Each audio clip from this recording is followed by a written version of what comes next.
এক দফা এক দাবি, স্বৈরাচার তুই কবে যাবি? আমাদের সন্তানরা মেধার অধিকার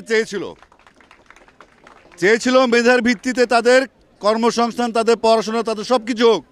তারা কোনো রাষ্ট্র ক্ষমতার পরিবর্তন চায় নাই, তারা কারো ক্ষমতাচ্যুতি চায় নাই, তারা চেয়েছিল মেধার মূল্যায়ন হোক।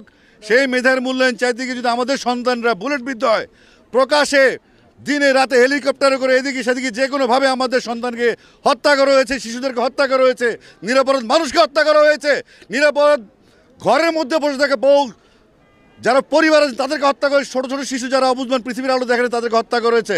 এখন এই আন্দোলন থেকে পিছু হটার কোনো সুযোগ নাই, আমাদেরও কিছু করার নেই, আমরা ব্যর্থ। এই ছাত্ররা সড়ক আন্দোলন করেছিল, এই ছাত্ররা এখন কিশোর বয়স থেকে তরুণ হয়েছে এবং তার ম্যাচিউর হয়েছে।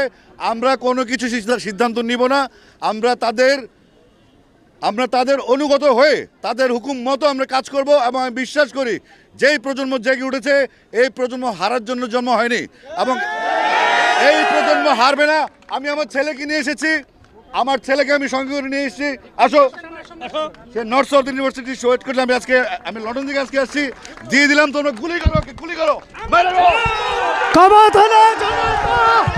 সবাই। আজকে কোনো কথা নাই, শুধু অল আউট গেম। যে কোনো ভাবে দফা একটা দফা একটা দাবি, এক দফা এক দাবি, স্বৈরাচার তুই কবে যাবি?